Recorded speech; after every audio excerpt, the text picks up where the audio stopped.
Difficult Realities is an Elite City Media podcast. If you're interested in more information, make sure you follow us on Twitter at DifficultPod. Subscribe to our official YouTube channel, and keep your eyes open wherever you listen to podcasts for more episodes. No matter what you're listening on, make sure you turn on notifications so you always know when a new episode is posted. And most importantly, remember that while this is an opinion-based podcast, it is also backed up by evidence and facts. Or in other words, this podcast is Difficult Realities.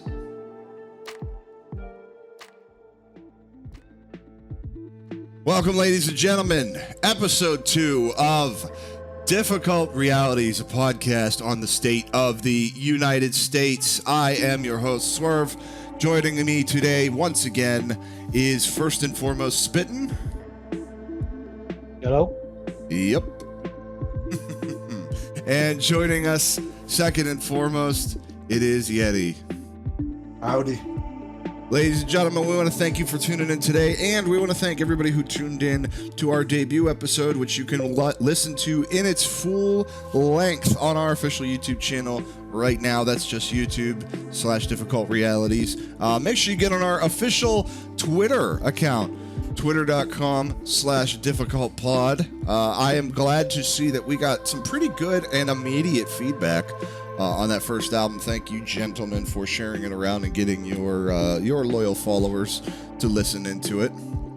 And we would appreciate anybody else out there who does or is willing to do the same. So today's topic, ladies and gentlemen, we talked, I think, very briefly about horseshoe theory last time and how I thought censorship was a conservative principle, correct? Yeah. Yes. Yeah, it turns out it's literally only conservative in philosophical thought, because we're talking about government censorship today, and a lot of that stems from some of the recent pressures and decisions being made by the Biden administration. And I want to make something real clear as we get started here. This isn't us being like sleeper agents for the conservative party or just Biden takedown artists or anything to that effect. We're just being critical of this man because of what he's doing. Were he out here doing wonderful progressive things like passing a single-payer healthcare system or forgiving student loan debt or any of the other things we asked for, we would not be criticizing him, or at least not to the extent. You know, if he was doing that and then murdering dogs, like, we'd be like, okay, wait a minute, you know, thank you for the healthcare, but we got to talk about this. Yeah, we got some other issues now. Yeah. So, I just want to make sure our audience is very clear at the forefront that this is not a takedown for the sake of a takedown. This is a takedown for the sake of, hey, you're doing some shit. Really don't want to see you doing that. Nobody wants to see you doing this. Please don't do this. Yeah. So, when we say government censorship, what are we talking about? Well, in some cases, the conservation of information from the population, the general public. In other cases, we're talking about the restricting of information or the distribution of disinformation. All of which are things that we've seen literally as recently as yesterday. So, any particular location amongst this journey that we would like to start here, gentlemen? I think we even need to go back a little bit to when the Democrats started calling everyone Nazis and white supremacists. So now they're using actual Nazi tactics, and you can yell Nazi all you want, nobody listens anymore. I mean, that is very became much another word. Yeah, they've cried wolf about that quite a bit to anybody who would listen about anything. I mean, Exactly. you guys even go back to the two most recent election cycles we've had. And I'll use this as a starting point. I mean, I think it's pretty crazy that the Democratic Party will come out there and make honest or supposedly honest claims about, these elections are fair and free and we want to see the best candidate win, and then argue in court that they're a private party who has the right to pick their own winners. Mm-hmm. Which is, I mean, which is a thing that actually happened. If you don't believe us, you should look it up. It absolutely happened 100%. But beyond that, yeah, I think you go back to like whether or not you agree with Bernie Sanders, you go back to the way that the Democratic Party treated Bernie Sanders, where they would have people get on TV and say all kinds of awful things, and like Bernie Sanders makes my skin crawl, or he yells, so he reminds me of a sexist dad who didn't want his daughter to succeed. Yeah, and then Elizabeth Warren, Yeah. Oh, yeah, I remember that whole thing with Elizabeth Warren. He said a woman could never be president at a dinner with me. Sure he did. Yeah. Sure he did. I'm sure of it. Bernie might not be perfect, but one thing I'm sure he's not is like this closet political sexist who would tell allies to their face that they're useless. That doesn't seem like him, whether or not he's a perfect politician. Yeah, I think Bernie's kind of in a weird spot where he might actually want to do it, but he knows he can't push too far or it's just going to blow everything up too. So it's... Yeah. They're really good at controlling people. Well, I mean, every politician should be. I mean, that's kind of part of the job. Yeah, I mean, you don't pursue that level of government if you're not some kind of full-blown narcissist. Yeah, I mean, I think in all America, the yeah, that Bernie has, though, you know what I mean? He was like the beacon of shining light for so many people. Yeah, kind of like Obama was. How we started last podcast. I mean, that was a different time. We weren't as radical as we are today because we've got more access to the truth now instead of just a few news channels telling us what is and isn't. Yeah, despite their best attempts to prevent that. But, and the other thing too is I think a lot of people will tell you that Bernie was their compromise, which is good. A lot of people picked Bernie because they could compromise down to Bernie in terms of what they wanted, which I think is fine. But I think Bernie is also somewhat responsible for a lot of people realizing how shitty the two-party system is and beginning their journey into more leftist politics at the same time. Yeah, without a doubt. I like Bernie. I think he was doing good for a long time, but I think he's overstayed his welcome. He's not really being efficient. There's definitely an argument for that. Man, and burnt out. He doesn't want to fight him anymore. There is definitely an argument for that, and I definitely think it's got merit. So, yeah, I can see exactly where somebody would come to that conclusion and be completely reasonable for doing so. Definitely. Yeah. But anyway, to get sort of back onto topic, I mean, one of the great ways that you can look at modern government disinformation is to look at the way, and you hit on this a bit, Spittin, when you said, we have more access to the truth now. Because one of the big ways the government will disinform you is you look at these major media networks, CNN, MSNBC, Fox, all of these ones that are running 24/7. They're owned by corporations. Major corporations contribute to what is on your television screen. And those same corporations have hands in the pockets of all kinds of politicians all over the fence in all different places in the United States and sometimes in the world. So if an event takes place that those guys are like, that's not good for us. We don't want that being told to everybody. You don't think they're going to find some way to pay to spin it or to change the facts that take place? Oh, yeah. They spend twice as much money on marketing for pharmaceuticals than they do in research.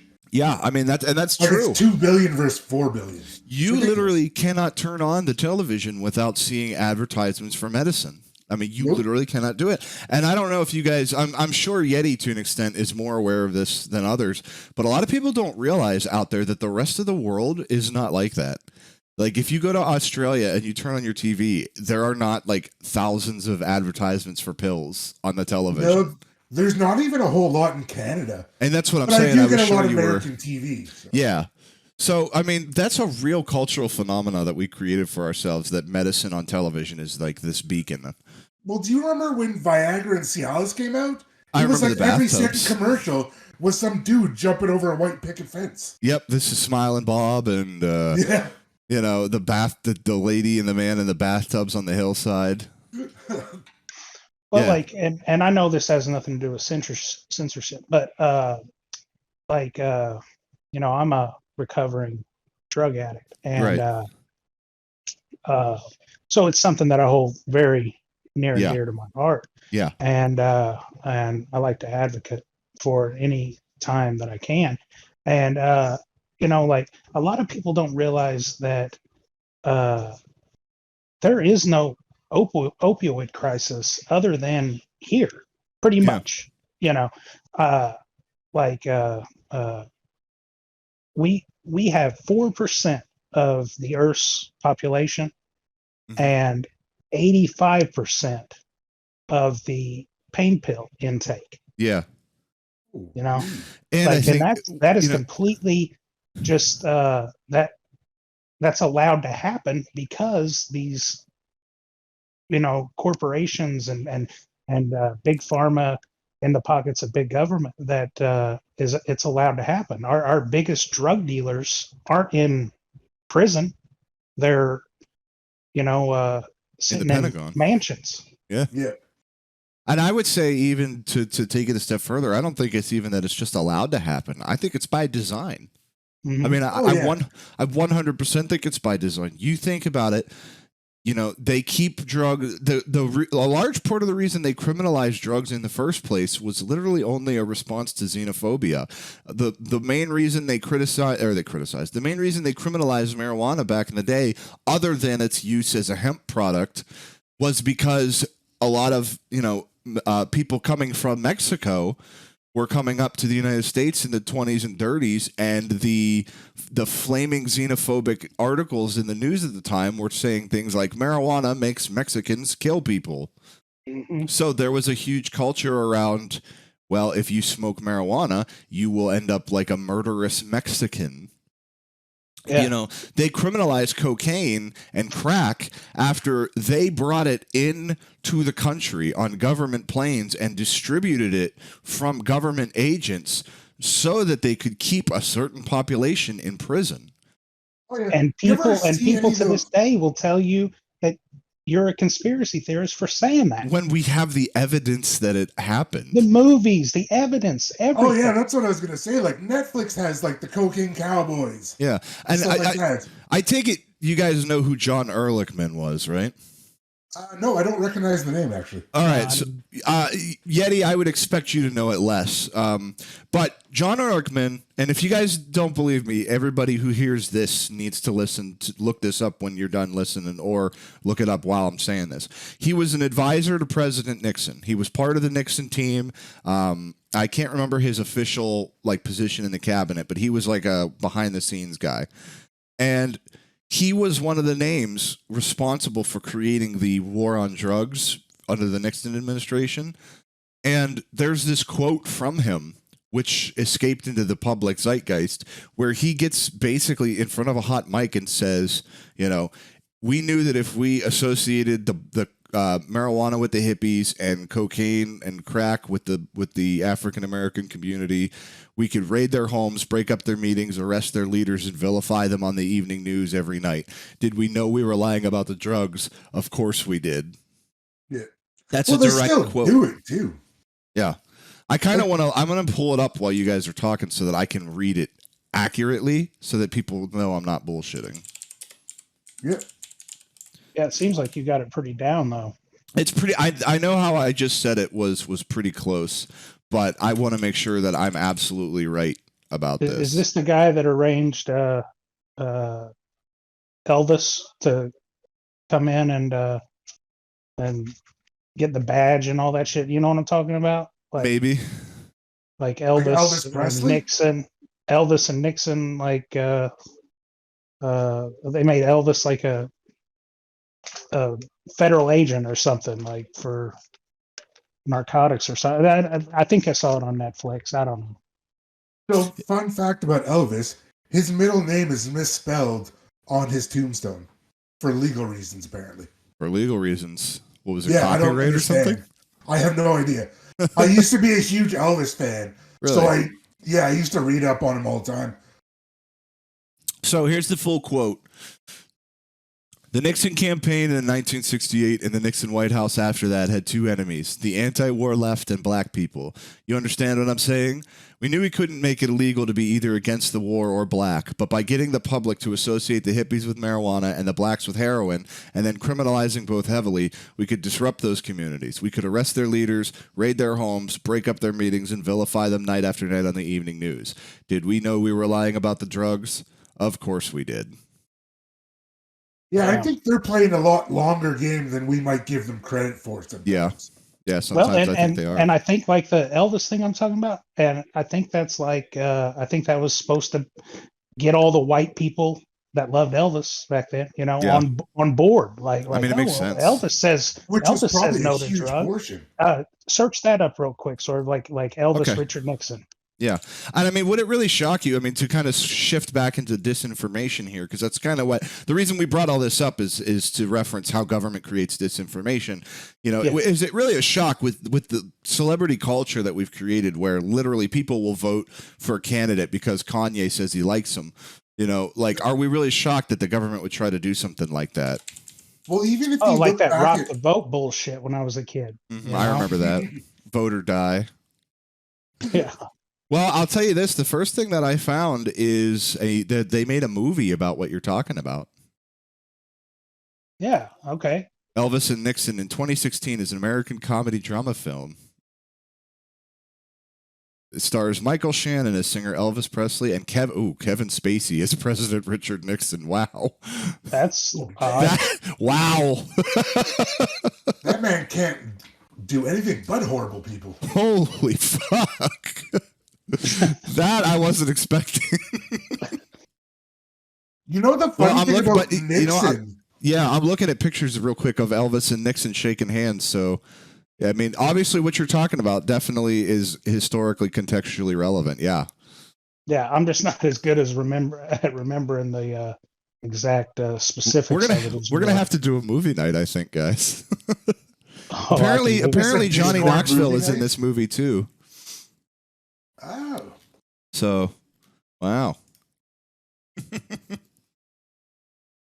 It's with Richard Nixon. One of the things that I think they realized when he went up against JFK was how powerful TV could be and the looks of someone they could use. Because a lot of the reason Nixon was hated after, but was just because he was ugly. He just was not a good-looking person. Yeah. Well, and so I mean, you're 100%. You're 100% right. Like Kennedy was going to be out of his depth against Nixon. Nixon was this, former governor, former vice president. He had come up through the ranks. He was a career politician, and here's this Kennedy guy who's the son of a bootlegger, and but I mean, his dad was more than a bootlegger, but you get what I'm saying. They were basically mafia, and he was just this good looking guy, and it was the first ever television debate, and they put him under the lights, and here's this guy like, James Dean sitting there telling the American people what they want to hear, and you got Nixon. They said he sweat through like 3 shirts during the first debate. Yep. So to bring all this, it really put people off. So to bring all this back in, the reason we brought all this up, this Nixon Elvis thing, the John Ehrlichman thing, the marijuana and the drugs thing, and the big pharmaceuticals. The reason we brought all this up is because with every single one of these events and more, the Iraq War, WMDs, right? 9/11. All of these different major events throughout history, even more recently, things like Jeffrey Epstein or, elections, whether or not people trust elections. All of these things have direct links to government disinformation. The government coming out and saying the official story is one thing when the details are more murky than that. And disinformation is as good as a lie if it's effective. Telling people that a truth is a truth, whether or not it really is a truth, is effective if you're good at it. It's very effective. Yeah, and I find they try to be really vague when they give updates on stuff. certain things, You can never come back on them, I guess. Well, but even so, one of the examples I'd like to go to, and I'm sure all of you are going to understand this, and the reason I want to go to this example is because we're going to have a lot of people who are liberal, as opposed to us. They think that, we're too crazy far left and we're conspiracy theorists, like Spittin said. But, their main source of information is like 24-hour news, right? So I want to go to this example for that reason, to show them that, hey, maybe your sources aren't really up to snuff. Yeah. All the way from when Trump was elected until now, what is the number one thing we've heard about from liberal media? Oh my God, January 6th. Well, that more recently, yes. But I'm talking about if you go all the way back to like 2016, 2017. Oh, Russia. There you go. Russia. I mean, Rachel Maddow has made Russia her, I think it's her safe word, honestly, at this point. So all this stuff, Putin and Russia, Steele dossier, piss tape, all of these things that everybody's been hearing about. Putin and Russia are working together. Putin and Trump, rather, are working together. Russia and America are working out some kind of shit. Trump's trying to make personal money. Deutsche Bank, criminal payments, cover-ups, hookers, all this sorts of stuff that was apparently going on between Trump and Russia. And here we are in 2021 with no evidence of it whatsoever, other than typical president talks to Russia stuff. No evidence whatsoever. And they're still pushing it. You're absolutely right. Mueller, they're Mueller, yeah. Savior. He come out and said, no collusion, and they say, hold the brakes, but there was collusion. And he's just like, yeah, it's like the Dumb and Dumber meme. 2 years. So you're telling me there's a chance? Yeah. Real quick, when me and my buddy, we used to watch Maddow every night, and we'd play a drinking game where every time she said Russia, we had to take a drink. And are you guys okay? Unfortunately, he drowned. Yeah. That's amazing. Too much liquid. Yeah. It's crazy. I mean, it really is. But it's not like us just saying like, okay, she talks about Russia a lot. So what? So when Rachel Maddow presents her case, she always presents her case as if we already know this. I'm just telling you information that you should have. She doesn't present it as, and I think she would be more honest if she did. She doesn't present it like, so here's what people are talking about. This is a possibility that we're exploring because the information that we have is telling us to take a look at this.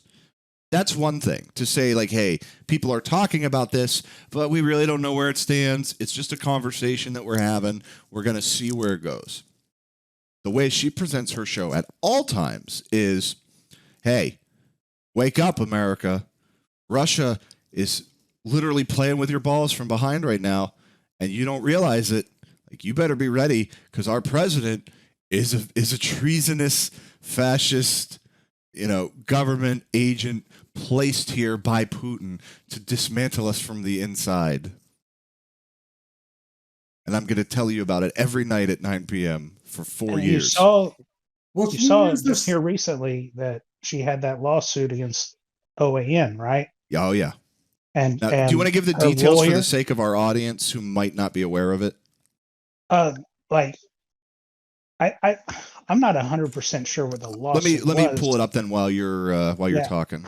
Because you have it, Yeti? You do? Yeah. Okay, go ahead. Yeah, go ahead. After the legal lawsuit? Like, what was the lawsuit for? What was OAN suing her for? Well, I got a headline here. Judge orders OAN to pay Rachel Maddow and MSNBC $250,000 in attorney fees for filing frivolous defamation lawsuit. Okay, now, so the judge awarded in her favor, but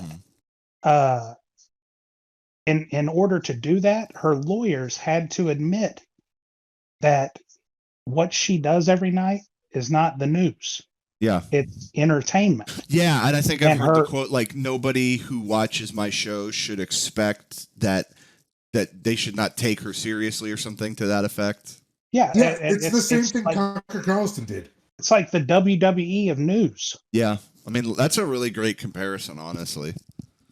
Because it's creating the illusion of truth within like a very complete lie or a very complete setup. So it's the number 2 rated news program every night, behind Tucker. and he's just as guilty as she is of yes. of doing this misinformation campaign. Whatever is going to keep the people tuned in. With Tucker, it's the white supremacy shtick, and yes. with Maddow, it's the xenophobia, the Russia, and the Trump. Yeah, and don't kid yourselves here, folks. There was nothing for MSNBC that ever happened that was better for them than Trump winning the election in 2016. Nothing better for them has ever happened. They do. They don't want, like, here's the truth about it. Fox doesn't want a conservative president, and MSNBC doesn't want a Democratic president. They want the other party in power so they can scare the shit out of their base for 12 hours a day, every day, for 4 years at a time. Like, their ratings are down like 70% since he's gone. Because they can't, they don't have their comfy little scapegoat, and they have to take responsibility. And they're like, well, shit, I wasn't really prepared. And they still talk about him every day. And speaking of which, they don't have anything to talk about. No, they don't. There's literally nothing. They can't criticize Biden. Yeah, and Biden's plenty not of doing stuff for him to talk good. about. So it's like, oh, we don't have anything to talk about because this president's an idiot. The last president was an idiot. So, and to sort of wrap up on this Rachel Maddow thing here, if you look at the details of this, it's part of the suit stemmed because she got on TV and said that OAN were organizers and contributors for Russia State News, Sputnik, and then went on to say that OAN literally is paid Russian propaganda. And this is what? This year. That is from this year. And they had to pay her lawyer fees. Yeah. Like, but I don't understand how you can do that. How can you go on live TV or recorded TV and just blatantly lie, and then when you get to like court, they're just like, oh well, because as Spitton pointed out, they're arguing that they're not presenting news.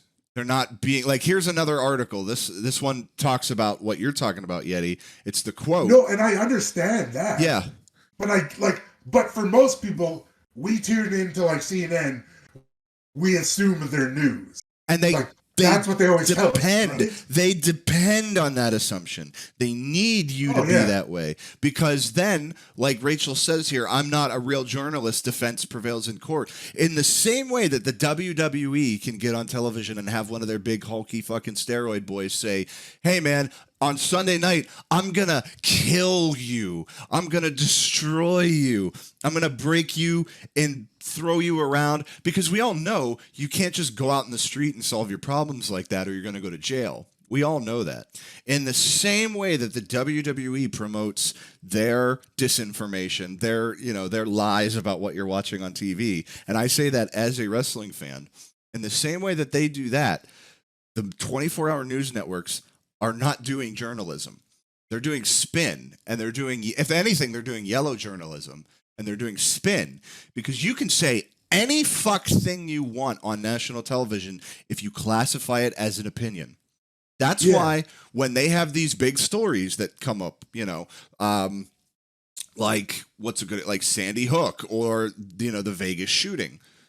Mm-hmm. There's only a limited story there. There was a shooting that took place. Here's the person who did it. Here's the weapon they used. Here's their self-claimed motivation. That's really that's about all the info you can put on television.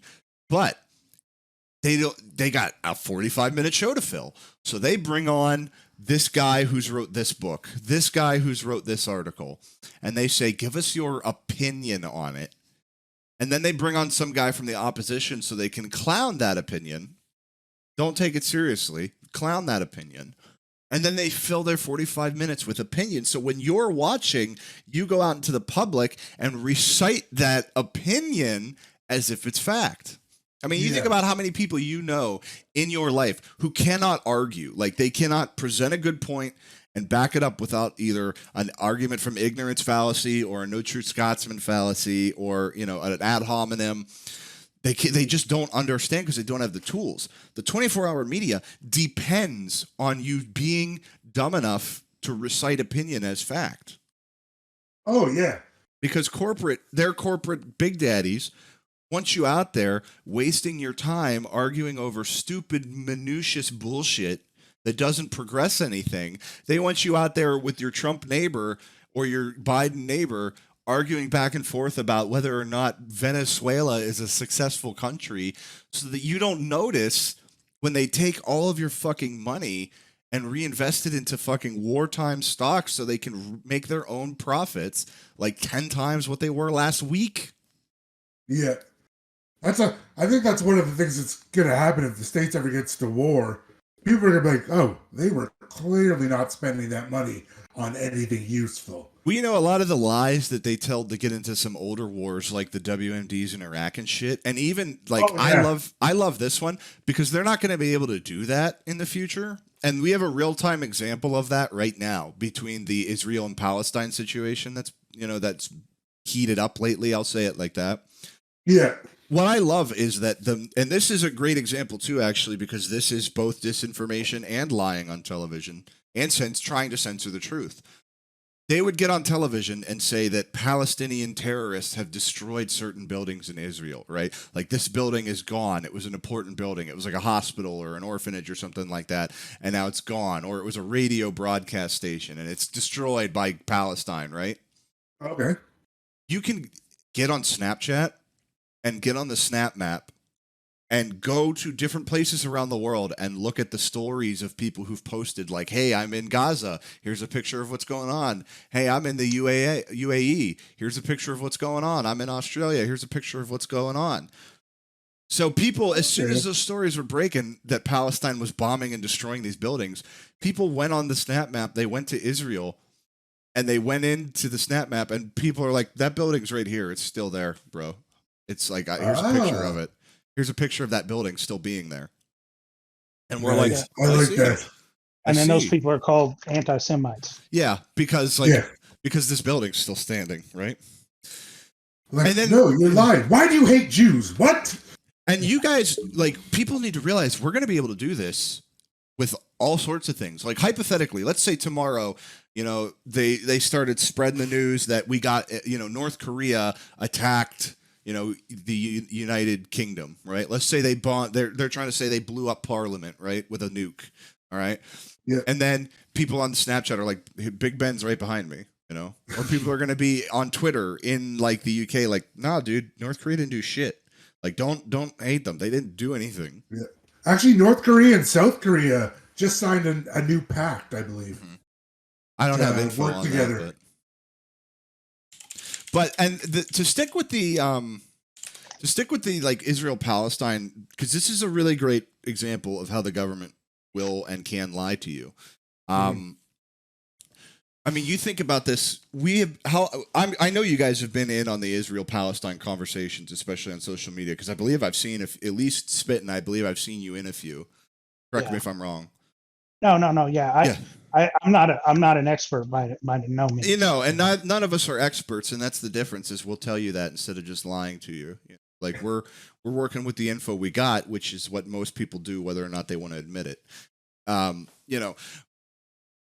This situation that's taken place has largely been a criminal-based genocide. Like, Israel is trying to kill those people and take that land, and the U.S. government is helping them. But, for God's sakes, the average American doesn't see it that way because they've been told for decades, Israel as a nation state has a right to exist. That land is Israel's, and the Palestinians are the ones who are trying to kill them and take it from them.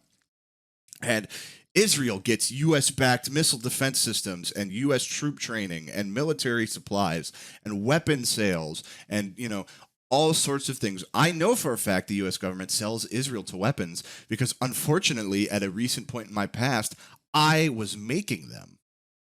I made the flashbangs that went to Israel. I made the beanbag shotgun rounds that went to Israel. I'm not proud of that by any stretch of the imagination. Mm-hmm. But that was my job. That was how I was making money at the time, was making non-lethal weapons. Or I should say less lethal weapons, because they're not technically allowed to call them that because you can die. Legality, yay. But because I remember you saying you were not happy with your job at that point. So. I as recently as last February is when I left that weapons plant. I was one of the people making those grenades. I watched the Hebrew get printed onto those grenades. They paint them orange and then they print Hebrew on them because Israel likes orange for some reason. I know this for a fact that they do this. Crazy. And I know this for a fact that Israel misuses those weapons because when I was there, we heard the horror stories from the people who would come from Israel. They would come in and tell the stories about, oh yeah, that cop, he threw that flashbang grenade into like a kid's birthday party, or, they fired a shotgun round point blank. Because we asked one day, we said, what's the legality behind why they're forced to call them less lethal weapons? And I was told the story of an Israeli police officer firing a beanbag shotgun point blank into somebody's eye. And of course that guy fucking died. So the weapon's not non-lethal. The weapon killed him. Damn. Well, do you remember that guy that was at the BLM riots? I think he goes by One Eyeball or something like that. Not specifically. He got a flashbang to the face, lost his eye. They shot it basically point blank at him. Yeah, they do. That's what I'm saying. They do that sort of shit all the time. So these weapons, they're not exactly like non-lethal, right? Like this is like all based on whether or not you as a user are using the tool properly, which why the fuck would we assume that in a genocide they're going to use it properly? Why would we assume that? And so when you look at what's really going on over there, the Palestinians have a right to that land. A lot of that land is Palestinian land that was stolen from them and claimed by Israel, and now Israel's saying we have a right to our land, much in the same way that the United States stole a lot of land from the natives and said we have a right to our land. Okay. And so, what do you do? That's why we support them so much. Yeah, you're the average person. What do you know? Think about this. All the major issues that we talk about every day, all of them, Israel, Palestine, universal health care, war in Iraq, any sort of interaction that we as Americans talk about every day. If you're not on the front lines, how much do you really know? I don't think you can. About anything. It's so much information. It's like, it's impossible to take it all in. Yeah. That's why I always tell people I'm dumb, and that's how I enter every conversation, assuming I don't know anything. You think about how much stuff you've learned because somebody you trust told you about it, right? I'm not even saying that to be like, oh God, everything I know is a fucking lie. But you think about it, how many times you have completely learned about an issue through Twitter, or how many times you've completely learned about an issue through social media. It's not crazy. No, that's actually what I like about like Twitter and stuff, is like just the learning of little individual bits of information you can kind of put together to get the picture. But and I'm not just talking to people, like on Facebook, man. Most people I'm friends with on there are, people I went to high school with, and people I know. Yeah. I use my real name on Facebook. I don't use my real name on Twitter. I don't blame you. I've only got like 3 or 4 people that really know who I am that follow me. But I've got people, from, God knows how many different countries out of my, 2,900 followers or whatever. God knows how many countries they're from. But at least, you get a better perspective of, what's really going on. And like you said, man, that's just one person's word, but I trust that person that lives in that country a lot more than I trust our media. Right, because our media will say any fuck thing. Yeah. I have a friend on Twitter, Omar, that he lives in it's either Iraq or Iran. But normally if I have questions about that, I just ask him. Yeah. And that's kind of what I'm getting at. You know what I mean? When I brought up the Snapchat map thing that I was talking about, that's kind of what I'm getting at, because like people who are on the front lines are going to be able to give you better information than fucking, Dave Taylor on Twitter from, Newton Falls, Colorado or some shit, who's literally never met a Palestinian person in his life, who only gets his information from the U.S. government. Well, like Vosh. Yeah. Like Vosh. You know what I mean? Well, I really don't, because I'll be honest, I don't listen to him. I don't know. No, I don't really either, but I know that he's got millions of followers, and I know that he tries to act like some kind of fucking expert on Syria or Iran or fucking Bellingcat or whatever the fuck. But without, without even like listening to him, I would tend to agree. Somebody who lives in Palestine, who's like on the Gaza Strip, would be able to tell you better about what's going on than Vaush would, or whoever the fuck, a white American YouTuber. The dude went into a debate about Syria, and he was armed with a night's work. He admitted that he didn't know much about it until the previous evening, and he was armed with notes that he had taken off of Wikipedia and from Bellingcat. Mm-hmm. You know what I mean? Yeah. Like MI6 and CIA, like what are they going to tell you? Right. You know what I mean? They're going to tell you that Assad or whatever, like, skins people alive and hangs them upside down by their toenails. And for fuck's sake, I mean, if and who knows, maybe CIA, he does. But I'm not going to be the guy that fucking goes out and sticks my neck on the line and says, this is how it is because I read it on Wikipedia. Yeah. And I mean, for fuck's sake, if we're going to talk about sources of disinformation, I mean, the CIA look no fucking further. I mean, the CIA has literally been trying to disinform the United States for the last 50 years, if not more. And left media, or I don't even like saying left media anymore, even though Fox News people call MSNBC communists. Yeah, that's how far crazy everything is that's why our side will never be taken serious, because the goddamn shit libs are viewed as communists by conservative media, and here they are with their Clint Watts and their goddamn, I'm drawing a blank. Whatever, they've got every show on their panel. They've got an FBI guy, they got a CIA guy, and they've got a former 3-star general or admiral, and that is who represents the left-leaning part of this country. Yeah, like I'm supposed to believe the CIA and the fucking FBI. Yeah, just the optics of having like retired generals or CIA agents or FBI presidents on a television newscast to talk about it. Yeah, and just like with this Gottlieb guy, the former whatever he was. What was he for Trump? FDA or I don't honestly. Whatever. I can't say. Okay, I think he was the FDA guy for Trump. How do you spell his name? I'll look it up. Gottlieb, Gottlieb. Okay. And he goes. They parade him out on every one of these MSM mainstream media shows. Okay. He's there every Sunday. Commissioner of the FDA. And he Commissioner of the FDA. Yep. Okay, that's what he was for Trump. Do you know what he is now? What? On the fucking Pfizer board of directors. Naturally. Going on every one of these channels telling you that unvaccinated people are going to die. You need to take Pfizer vaccine. It's like the dude. I mean, look, I got both doses of Pfizer. You know what I mean? I feel great.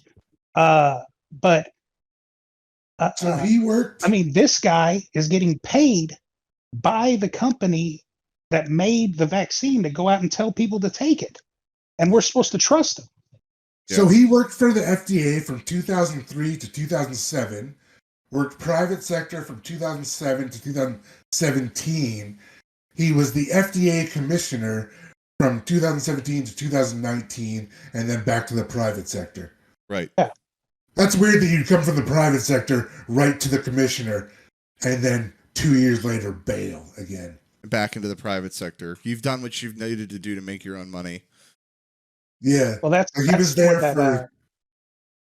that Klein guy, the chief, Biden's chief of staff or whatever. He's the same way. They go in the private sector. Is he the one that had all those ties to Raytheon? No, that's the Secretary of Defense. Oh, so it's happening at more than one place. Awesome. Oh, it's all over. That's my point. I think there's quite a few people that are connected to Raytheon. Yeah, and that guy hadn't even retired. He wasn't even retired yet. Yeah, when Biden approved that sale, he was still working there, so he was going to generate a direct profit from that. And how is that not insider training? Within the first month, they're bombing Yemen or Syria or whatever. It's all the same to those guys. They don't even distinguish the names of those countries other than whether or not the oil fields cross the borders. The Secretary of State, Tony Blinken. Yeah. I mean, you can check the Klein guy, you can check Blinken, the Secretary of Defense, Susan Rice, who came from McKinsey and Co. Like, just all these people have conflicted interests. But that was all terrible when Trump was in office. Right. But now we're not going to be corrupted. It's called diverse. Yeah, right. It reminds me of that meme where, the people in the Middle East are being bombed and they're like, they're saying the next one will be driven by women. Yeah. Oh. So that's like the meme where it's the LGBTQ flag and BLM on the bombs. On the bomber. Yeah, exactly. Yeah, look, Biden's come to heal our nation.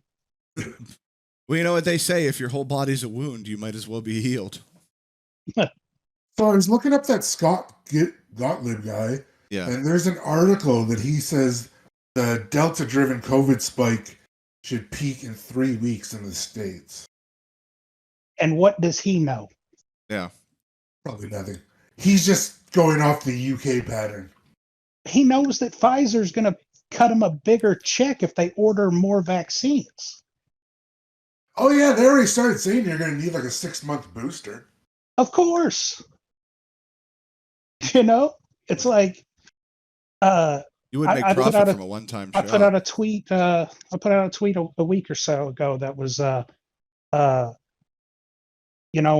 Pfizer gets $100 billion from Trump for Operation Warp Speed, and then just last week they have to pull Chantix, the smoking medicine, because it's got carcinogens in it. And then I was like, hey, you know what? I never looked to see who made Zantac, because they had to pull that shit because of carcinogens. I took Zantac every day for 12 years. And then I find out, you can't get it no more because it causes cancer. So I looked up Zantac. Guess who made Zantac? Pfizer. But yeah, let's trust them with this non-FDA approved fucking vaccine that they just got $100 billion from the government for. That's, 2 months later, we need fucking boosters for it. Right. Yeah. Sorry, you were saying, it was something like an antacid you were talking about? Yeah, Zantac, the ranitidine. Yeah, is that like Tums? Ranitidine. No, it's ranitidine. Yeah, it's heartburn medicine. It does the same thing as Tums, but ranitidine, it was a chemical component that was like the generic in Zantac. Oh, okay. Yeah, it used to have to be written by a doctor. Yeah, and then they made it over the counter. And then they made it over the counter. I guess when it had enough cancer-causing agents in it, they decided. Well, I was curious because my dad actually passed away from cancer. He got esophagus cancer, and he used to take Tums daily for years. And they think that's why they didn't detect it early enough. Yeah, is because he was taking them so much. Yeah. Yeah, that's just why I was curious about that. Oh yeah, I mean, Tums is a whole other beast. It has its own world of problems. Oh yeah. But so real quick, I wanna get into Jen Psaki because we are pushing on an hour here, and I know Yeti, your time is limited as we speak. But before we do, just a quick bit of completely unrelated news. Are either of you guys metalheads or listen to heavy metal? Not really. I'm more of a punk guy. All right. Because they're reporting that the former Slipknot drummer Joey Jordison died a little bit ago. So I just wanted to say that for anybody out here who might be listening, who hadn't heard. But anyways, so Spittin', I understand you took quite a lot of notes on Jen Psaki and the recent press conferences. In fact, there was something just yesterday that we wanted to talk about, and we wanted to talk about that announcement from the Biden administration through Jen Psaki about the searching or logging of people online who spout, hard leftist conspiracy theories or, anti-government takes. Yeah. So let's get into some of that. We'll turn it over to you to get started on that. Okay, so Jen Psaki, she let's see here, where we're gonna start. Let's start with Biden going out in front of the media and saying that Mark Zuckerberg is a murderer. Okay. You know what I mean? Let's start there because I have no fucking love for that dude. But could you imagine? He's been instructed by the Democratic establishment to remove Trump from Facebook 6 months ago, right? And this guy, Trump, is responsible for the most traffic of anybody, the most searched person ever on Facebook. And what does Zuckerberg do when it happens? He complies. You know what I mean? Yeah. It's like he's like, okay, all right, he's my number one breadwinner, but whatever. Okay, I'll do that for you. And then 6 months later, what do you have to say to Facebook? And Biden goes, they're killing people. And so that's where I want to begin. Yeah, because the real underlying issue is, what are you allowed to say on social media? Like, what's free speech and what's, because they're targeting, like, what did they say? Misinformation. Yeah, I've got it right here. Okay, so that Psaki went on after Biden went out and said that, and she had to cover up for him or whatever. Yeah. And somebody asked Psaki, what does he mean by they're killing people? And she says, well, there's 12 accounts on Facebook that are responsible for 65% of the medical misinformation. And we are currently removing them from that platform. And then she goes ahead and says, and she issues a warning to all the other social media sites that if they're suspended from there, then they need to be suspended from all of them. Yep. Okay. And so that's some authoritarian shit right there, So if the powers that be get to decide what information gets seen by the public, I mean, that is the definition of state media. Yeah. Okay. Definitely. So she's standing up there in front of the reporters, basically straight out of 1984, like it's a fucking how-to manual, saying that we are the ministry of truth. And if you don't like what newspeak we find acceptable, we're going to remove you. So now, that was whatever, a week or two ago. I lose track of time. But so now let's fast forward to yesterday when a reporter asked her about the breakthrough COVID cases, because this is a pandemic of the unvaccinated, even though that in my state of Illinois, there's 170 people dead and 600 people hospitalized that were fully vaccinated 2 months ago from this great vaccine. You know what I mean? Yeah. So this reporter asks her about the breakthrough cases, and she responds. I found the direct quote. She responds by saying, "Why do you need to have that information? Anybody who's had close proximity to the president, if they come down with COVID and they approve of having their name released, only then will we release the names. But we will protect their privacy. All of the employees have been offered the vaccine." So she, A, doesn't say that they've all taken it. Okay. Yeah. And then she won't confirm how many breakthrough cases there are, not just in the country, but just in the White House. Okay. So, so then, the guy that asked the question, after she snapped back at him, why do you have to have that information? He apologizes to her because the son of a bitch don't want to have his press pass revoked. Right. Is that why we voted out fascism? That sounds like the exact same evil to me. The exact same evil.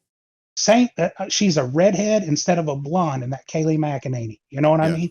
She's up there spouting lies. She's up there calling people stupid for asking, good questions. You're not allowed to ask whether it was McEnany or her, or Sanders or whoever. Huckabee Sanders. You're not allowed to ask anti-establishment questions. Yeah, that goes against the narrative. And I mean that's the most state media. That's the most suspect response to say something like, why do you need that information? Why shouldn't I have that information is the question that begs. If you're not willing to give it to me, why shouldn't I have it? What information what's going to happen to me if I know how many Delta cases there are? What's going to happen to me if I know whether or not these vaccines are effective? What's really going to happen is we're going to make different choices because we're going to realize the shit that we think is working isn't working, long short of it. And that's going to be less profitable for certain people who don't like that idea that it's not profitable. That's literally what it boils down to. That reminds me, this guy put out on Twitter today a Pfizer leak about the agreement they had with warp speed. Yeah. And the reason why nobody is pushing this ivermectin or whatever is because it goes against the agreement they had set up with the pharmaceutical companies that if another medicine came through that was beneficial, that they wouldn't push it because it would get in the way of the vaccine. Right. How come that's not everywhere? Yeah. Shouldn't that be top news? Yeah. That only a certain handful of people are allowed to profit from this? People were afraid to retweet it, including me. Yeah. Because of the Hunter Biden deal, where if you retweeted that Hunter Biden story from the New York Post before the election, you got your account suspended. Mm-hmm. I remember that. I love how the laptop was completely real too. The whole thing was real. Yeah, no, but you weren't allowed to share it because it went against the narrative. So if you're not allowed to tell the truth, what are you allowed to do? Yeah, and that's really the larger point that we've been trying to make with this whole episode is why control information? Why, if we're really, if what you're telling me is really true, then you should be able to stand up to scrutiny from the discerning opinion without resorting to these tactics of censoring information, restricting information, closing off access to information, shutting down the dissenters. You should be able to, your argument should be able to withstand its own criticism, and you should be able to admit the concessions of your argument and prove that the goods outweigh the bad. That's how you should be functioning if you are a proper, if your argument is proper, that's what you should be arguing. Yeah, like they clearly just want to keep it under wraps as much as they can now. Yeah. Because, what was it, 2 weeks ago, Dr. Jill Biden, was like, oh, the air feels or smells great without a mask on. Mm-hmm. Like, oh, shut up, lady. You're not helping. No. So we're pushing an hour here, and I know that, Yeti, you're going to have to take off soon, so I do want to wrap up here. But I want to give you guys a chance for a final thought on these topics. We've talked about a lot today. We've talked about the censorship, the misinformation, the media, the president's assistants, historical. We've set precedent for what we're talking about throughout history. We talked about drugs. We talked about movies. So we'll go to Yeti first. Yeti, your final thoughts on this topic and what we've been talking about for today.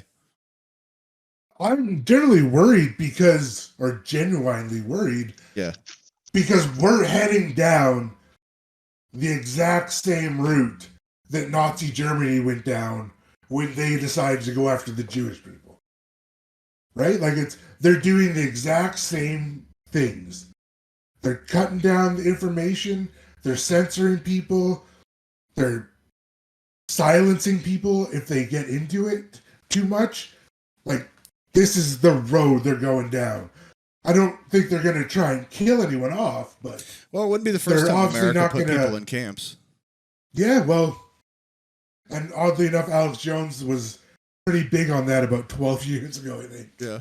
I mean, it would not be the first time the American government rounded up a select group of people and put them into camps to isolate them from the rest of the government or rest of the world. So, nope. All right, it's unfortunate that I'm seeing this from afar for you guys. Yeah, because it's genuinely concerning to me. Right. I mean, I understand. Well, you guys are in bad shape enough up there too, bud. You know what I mean? Canada, we're not any better, really. You're better in some ways and worse in others. Yeah. We got healthcare at the moment, so weed. I mean, weed. I'd move there in a heartbeat. Don't get me wrong, Yeti. I'm just saying. No. I know that your guys' leader is really no better than ours.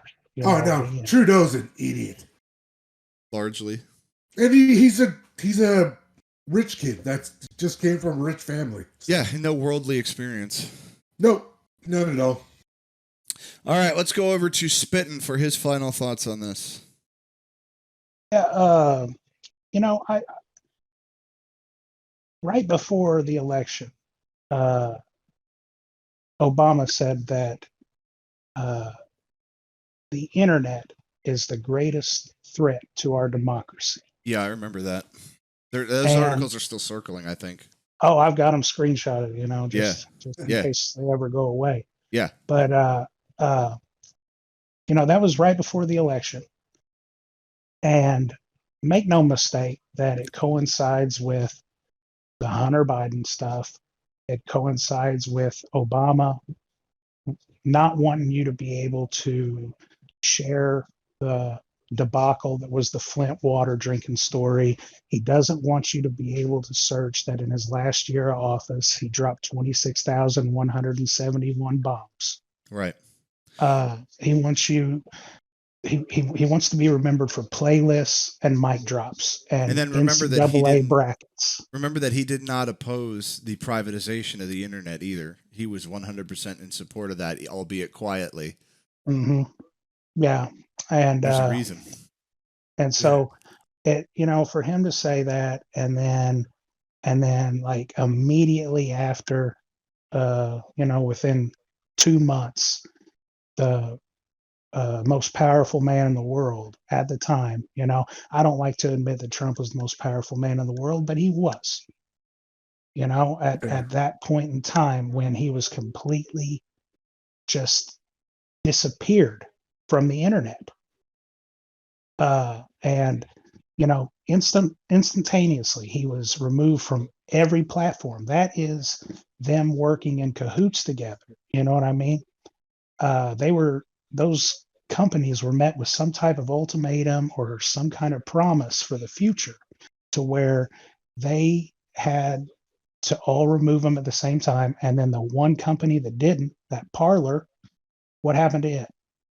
Right. It was there 1 minute and it was gone the next. They just made it disappear. A whole platform full of people, and a lot of people, man, this is their only way to communicate, and through no fault of their own. Like they've just grown accustomed to this is how you communicate with people, and they're just swiping up people's accounts just all willy-nilly, not caring about what kind of impact that's going to have on them mentally or anything. But if you say one of the 7 deadly words, like Carlin used to say, then they're going to remove you. Yeah. And that's that we live in a very dangerous time when the government gets to declare what's true and what isn't. That's it. Yeah, I mean, God, and that's the real point too. Is when how do I say this in like the most interesting but yet most like respectful way? When somebody else can control the information that you hear, you can never trust any information that you hear, no matter what, from good sources, from bad sources. When you know that the information you acquire is tainted, how could you ever trust any of it? If from the time that you're born to the time that you turn 18, you're told that you're going to inherit $1 billion, and then you turn 18 and never inherit $1 billion, and everybody in your life told you from the time that you were born to the time you were 18 that you were going to inherit $1 billion, would you ever trust anybody in your life ever again? No. Because the scale of which they have lied to you is so astronomical that they've destroyed their entire merit to tell you anything with the benefit of the doubt. And that's kind of where, like, personally I'm at right now, because that line that I said earlier about how much do you really know about anything was a thought that was going through my head, because I look back at all the stuff I believed in 2014, 2012, and 2010, and 2008, 2006. And I'm telling myself, how do I know anything I thought I knew I knew? How do I know that, right? How do I know that there's WMDs in Iraq? How do I know that, people aren't tortured in Guantanamo Bay, or that they are tortured in Guantanamo Bay? How do I know that Cuba is a shithole where the government controls their life and they can't do anything? How do I know that North Korea is an oppressive dictatorship where the people can't eat and they have to cry harder at the funeral of the grand leader or else they get executed? Like, how do I know these things? All I've ever done is hear about them. I've never been there. I've never seen it. I've never explored it. I don't know these things. I assume these things. And the difficult reality here is that a lot of people base their life decisions and their political aspirations and leanings on what they have heard about rather than what they know. Most of my strongest opinions on things are rooted in topics where I actually know things. I was always, even as like a baby, barely in the world of politics, I was always a pro-choice guy because I'd seen abortion up close. You know what I mean? And I'd seen what being denied the opportunity to get one did to women. It's not crazy. I've seen it with my own eyes. I know the harm. I know the troubles of being denied medical treatment for things. I've seen not having access to health care up close. I've seen how quickly you can go into life-altering debt from a cold or from the flu or from a kidney stone. Like, things that we think of as simple problems can change your life forever. I've seen those things up close. I've never seen Palestine or Israel. I've never seen North Korea. I've never seen the inside of a war room. I've never seen Iraq or a military base or a WMD in person. I've never seen yellow cake uranium. I've never seen, Donald Trump in person. I've never seen, the inner workings of Facebook's offices. I don't know anything. I know what's being told to me, but when that source that's telling me isn't trustworthy, what the fuck do I know? Yeah, that's a very valid point too. And yeah, and like, that's kind of. I try not to read media even most days now. But you can't look at nothing. Like, everybody's got to look somewhere. You just gotta question everything. And that's skepticism. 100%. And skepticism is so ungodly useful because there's no, like, unless you're being dishonest, there's no way to be a bad skeptic. To question everything to like an unhealthy level. Like, you know what I mean? If you go into everything you read and go, all right, who's my source? What's likely? What do I know about the world? What do I not know? Have they met their burden of proof, et cetera, et cetera? You'll have a completely different take on everything you read. Yeah. And I was just going to say, if you want to test that out, turn on any of the news networks, listen to whatever story they're telling you, and fact check it with what you know about reality. Mm-hmm. And you'll be able to do your own little skepticism exercise about whether or not you believe something. If you really dig down into the shit that you hear every day, I guarantee you'll have doubts about it. Like, I guarantee you'll have doubts about it. I always feel like I'm on that line of becoming like Alex Jones. Don't go there, bro. There's that line. Yeah, don't go that far. Don't cross it. Yeah. Don't cross that far. And then I just see it get closer. And I'm like, damn it! So I guess that's my ultimate message here is just that if you can't trust the information and you can't trust who's giving you information, what do you really know? Is my exactly. Point. And the reason I wanted to do this episode, other than that it was very topical to what was going on, is I wanted to do this episode because I'm not convinced of any of these media outlets telling us anything that's truthful, anything at all. No. So I just wanted to put out into the public space that we need to be skeptical and we need to be conscious that we're being not just disinformed, but we're actively being lied to on a regular basis. Yeah. And they think that's really stupid. it.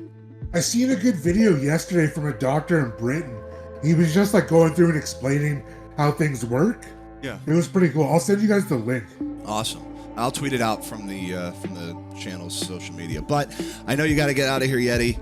And I know that we're going to be pushing time, and we'll talk all day if somebody doesn't stop it. So I enjoy it, though. Yeah, definitely. I want to thank everybody for tuning in to the second episode of Difficult Realities, this podcast on the state of the United States. Once again, I was Swerve, Yeti, Spittin'. Thank you guys so much for jumping in. All of our social media should be down at the bottom of the video if you guys want to follow us and all of the channel stuff. So thank you so much for tuning in. Question your sources, and we will see you next time for episode 3 of Difficult Realities. Goodbye, everybody. Take care.